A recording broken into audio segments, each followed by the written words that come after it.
Alright guys, what's going on? Today is not Thursday, but we are going live because tomorrow is gonna be something else, cooking, and but I still wanna bring you some love and some value, and that's why we decided to do this stream on Wednesday. And there is a special topic for this stream, and that's the top three ways to the US for UK talents. Okay, UK talents. You can read UK businessmen, UK IT people, engineers, and any category. Any category is good, and you would ask, like, Stanislav, why would you do such a specific topic for like for UK, for Great Britain people? Like, what's the catch here? Well, the thing is that, and probably not many of you know that most the and I would even say the majority, for example, of O1 visas are coming from the UK. On an average year, about like 10,000 O1 visas are coming from UK, and I understand why. Well, first of all, you guys speak the language, okay, and that's the same language. Second of all, you have ESTA, the visa waiver program. Okay, you don't have to get the tourist visa to come to the US. You don't have to, go to the embassy. You can just come and spend 3 months here, and of course with the same language, with pretty much similar culture, or even the same culture, some would argue. You could go and find a job in the US and get an O1 visa and come and start working. Okay, so I believe that's why UK is number one for O1 visas. And also, there are a lot of filings for EB1A for the green card and for EB2 and IW, the national interest waiver cases. And actually, right now I have about 5 cases from UK that deal with engineers. Okay, engineers from UK who are working on EB2 and IW cases, and I know for a fact that there are more people willing to bring their talent and expertise to the US. So that's why I'm doing this stream today, so you guys know your options. Okay, I kind of mentioned them. It's not a secret. Those are the O1, EB1A, and EB2 and IW visas. So let's start with O1 visa. And by the way, it's for UK, but if you're from a different country, it's still gonna apply to you. Okay, it's still gonna apply to you because those visas, they are not specific to UK. Okay, they're not specific for the Great Britain. They apply to any country. Okay, and one of you is asking what's an O1 visa. So O1 visa is a talent visa. Okay, EB1A and O1A, those are the talent visas. What does that mean? That means that if you fall within 5 categories of talent, which is business, science, education, art, and sport. Okay, we have 5 categories, and you achieved some recognition in your field, and we're going to talk more what recognition means, and you satisfy 3 criteria out of the, it depends on the visa, 6 to 10 criteria, because there are like subcategories of the visas. The US government is going to deem you as a talented person. Okay, so the talent has a measure. That measure is the number of criteria, and we need to satisfy at least 3 criteria. All right, so if we do that, the US government is going to say, hey, you are a talented person, so come and work if you have a job offer. And that's one thing that is different for O1 comparing to EB1A, because for O1 visa we have to have an employer. Okay, we gotta have someone giving you a job offer. So And if you say, Stanislav, I don't have anyone, I don't have a job offer, I don't have an employer, but I may satisfy the criteria for the O1 visa, then the question becomes, how do I get an employer? Well, there is a solution to that. We could register a company for you that you own, and that company will be your employer. Okay? So that's the way it works. EB1A and EB2NIW, they're a little bit different. They are the two exceptions to the immigration laws where you could self-petition.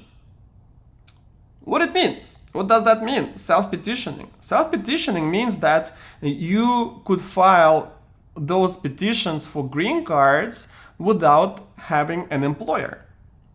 All right, so you don't have to have an employer to file those petitions, but for O1 you do. So, but that's the general overview. Let's see what Gabriela has to say. What's talent according to the U.S. immigration agencies? So yeah, let's go back to what is a talent, right? Because many professionals in the field would say something along those lines. I'm not talented. I'm just doing my thing.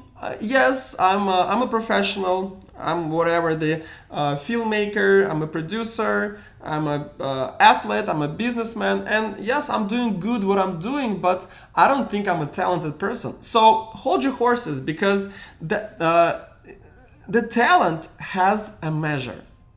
Okay, any talent, according to the U.S. government. And you guys may agree with that, you may disagree, doesn't really matter. What does matter is that the US government has that measure, and that measure is the criteria.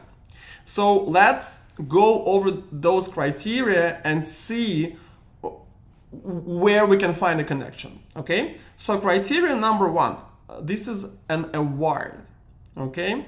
If you get awards in your professional field, and those awards have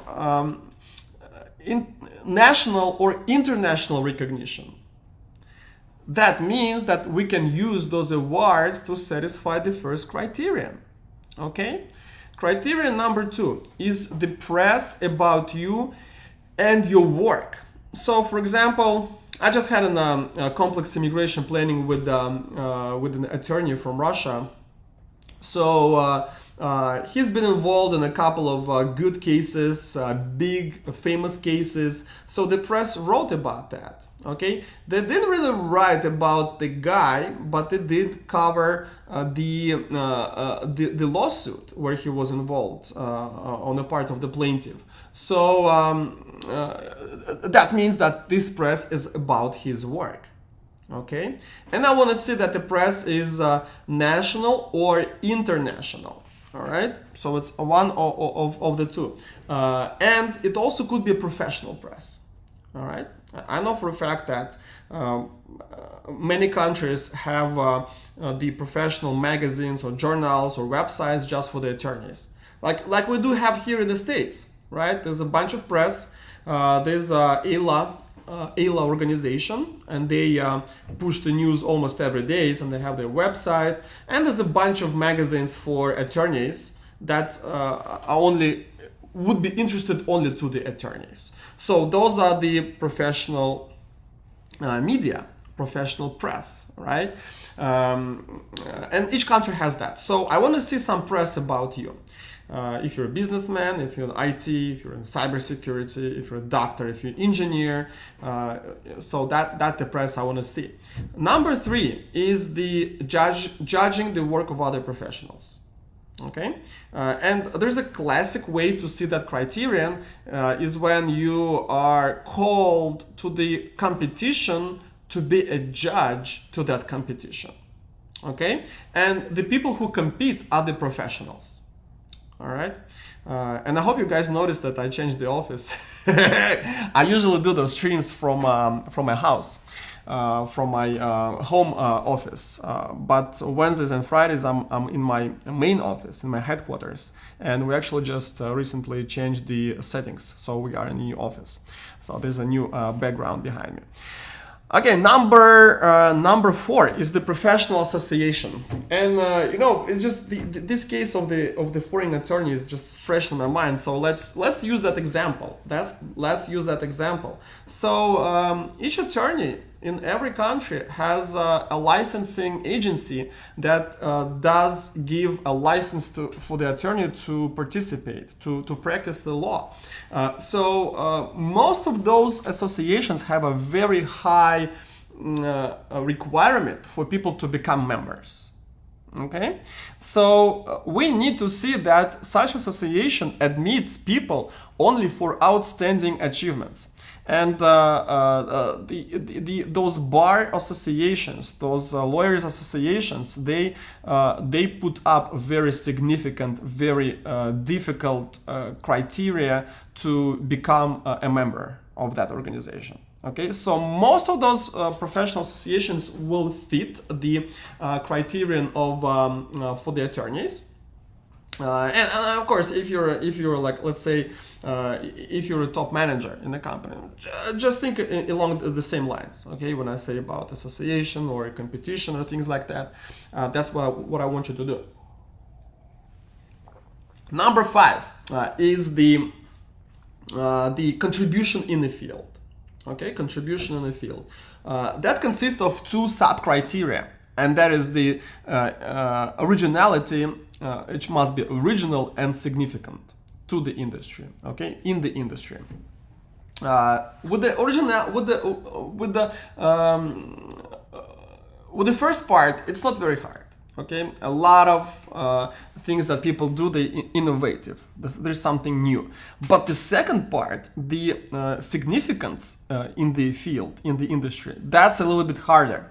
So what could be an example of contribution in the field? Patents,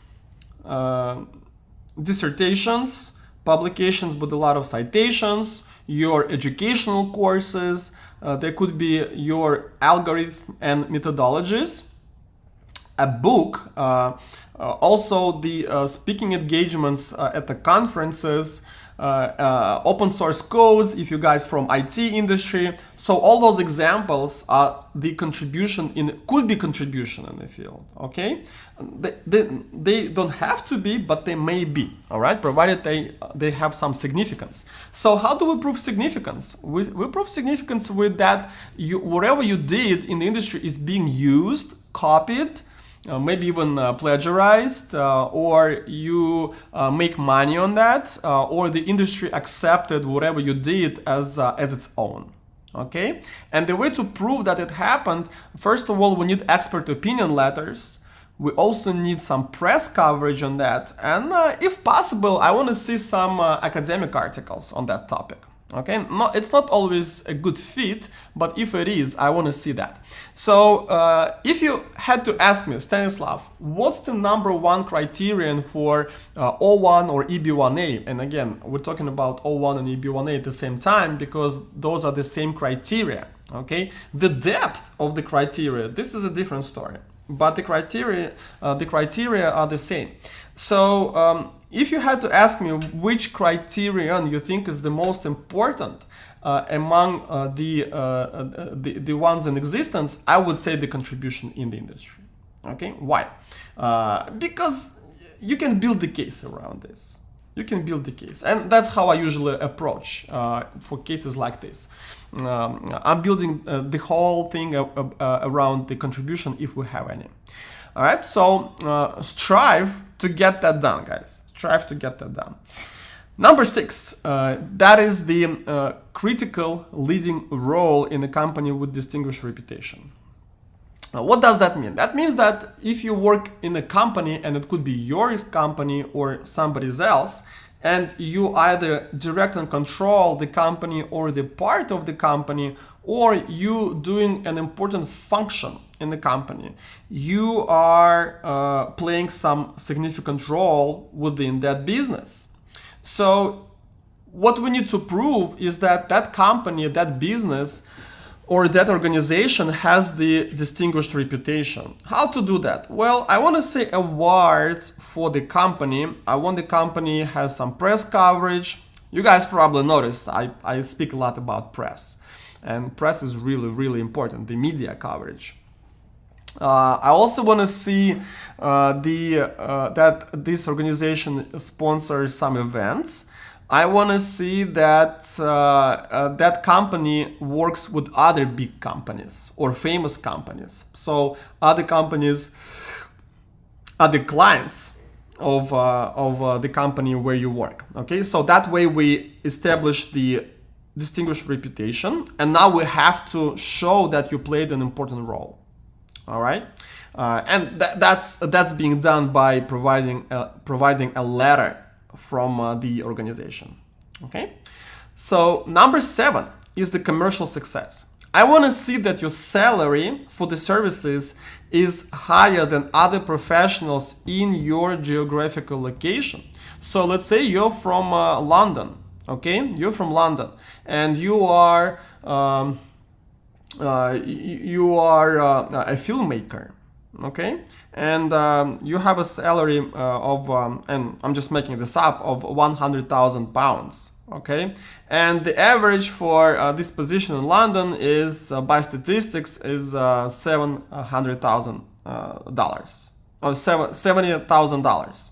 So your salary is like almost 40% more than the average. So that's the commercial success. Okay, and what we need to show is that you pay the taxes on this amount. All right, and the last criterion for talent visas is the academic or scientific publications. I want to see some research or some writings on your site. It doesn't fit all the professions because let's say if you're a dancer, I doubt that you have time and desire to write any scientific research. But if you're in business, if you're in a STEM category, IT, engineers, doctors, then yes, that's much easier, and it's a better option for those categories. Okay, so those are the 8 criteria. We need to get at least 3, but I want to see 5 for O1 and 6 for EB1A. And the difference between O1 and EB1A is not only the quality and quantity of the criteria, but also that O1 doesn't give you a green card. O1 gives you 3 years of work and stay in the US, and EB1A gives you a green card. Okay, but it's much harder to get EB1A instead of as compared to O1. Okay, it's much harder, so we need to build a better evidentiary base for that. So those are the first 2 options, and I think they're great. Especially O1 is kind of easier, I would say. There's no easy visas, but there are visas that are easier. So O1 is one of them. It's actually kind of, it's not only my conclusion based on what I see, but also from my experience. Okay, we have 99% approval rate for O1 visas. So meaning we get almost all of them done. Okay.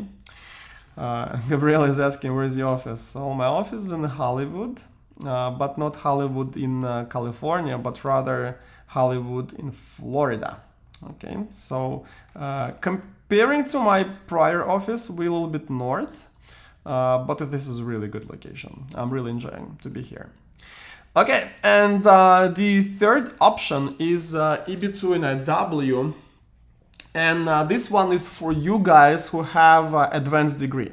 What is advanced degree? It's a bachelor's degree with 5 years experience in the specialty or master's degree. Okay, or anything about that. Okay, anything about that. So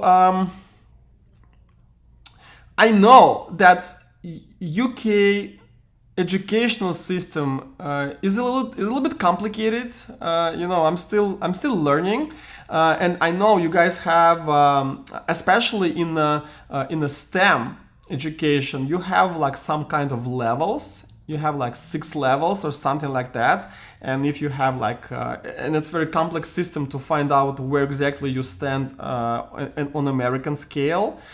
So it's like if you have fourth level, you're like a bachelor's, but if you have level 3 and something else, like some certificate, you're also a bachelor. So it's kind of complicated, but what we do is we do the diploma evaluation.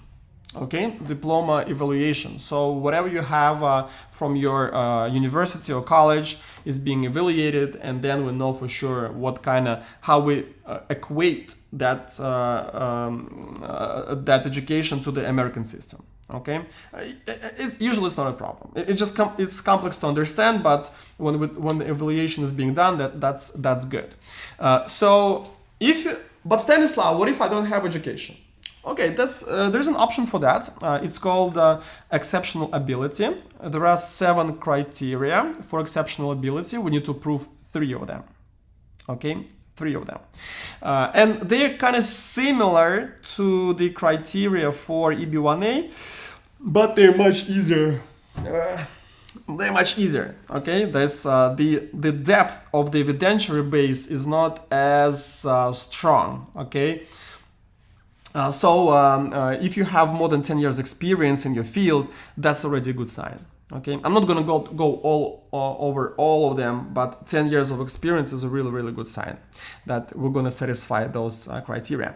Now, we have to propose a project that will be in the national interest of the United States of America. Okay, so question number 1, where do we get that project? Well, we get that project from our experience, from our career, okay? Oh God, I'm sorry. I didn't sleep as much today as I wanted to.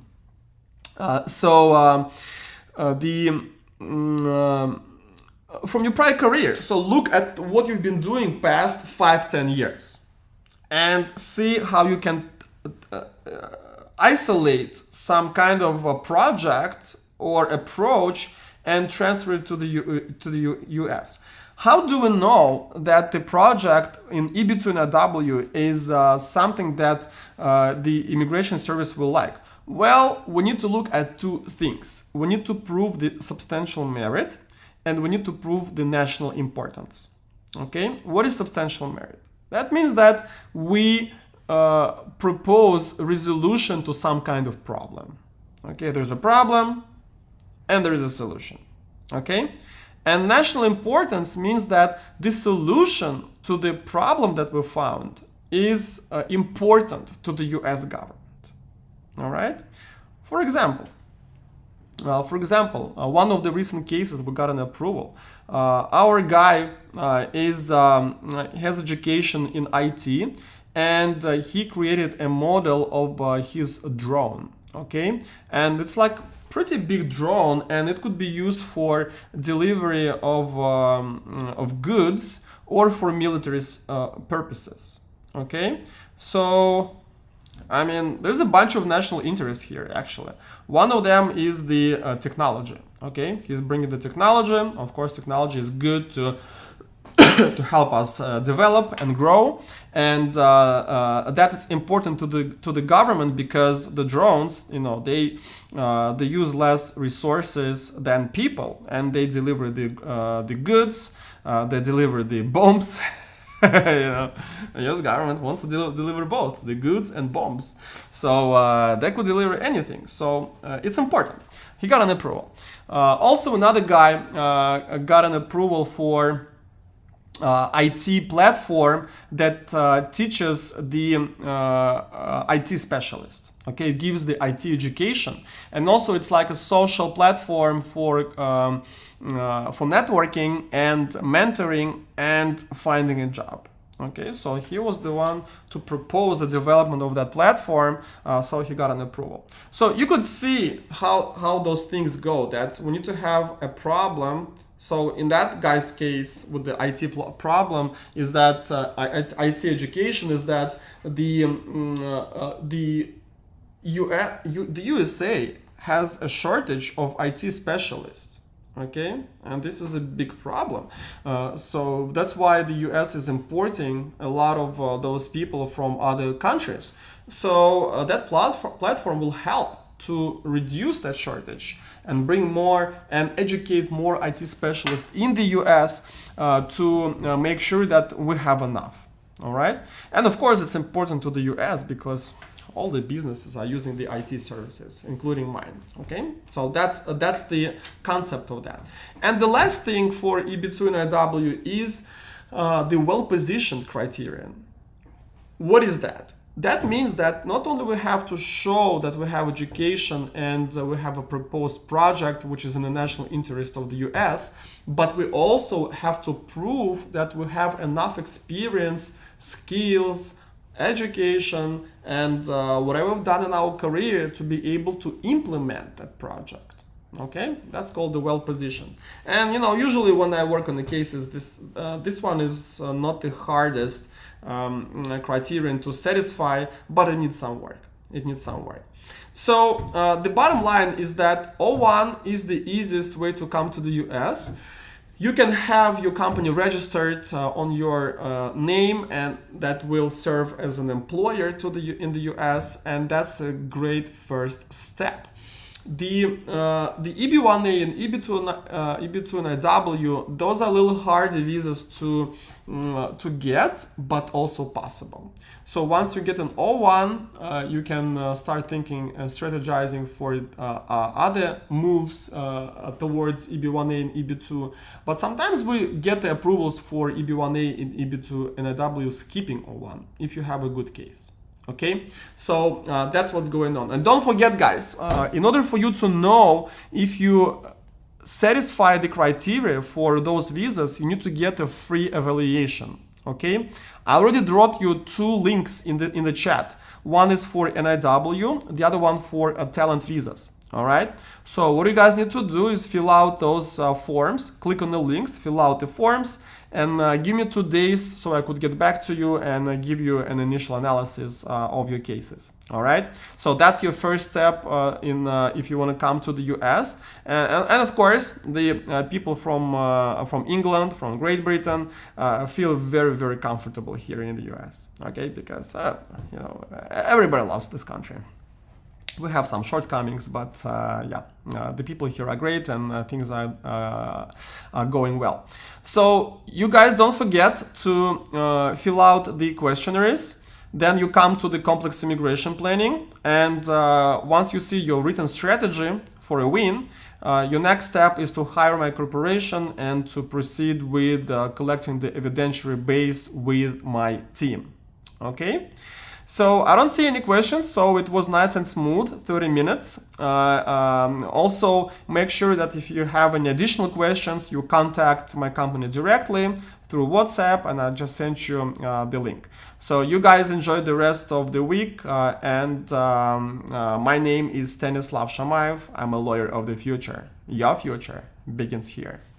Good luck.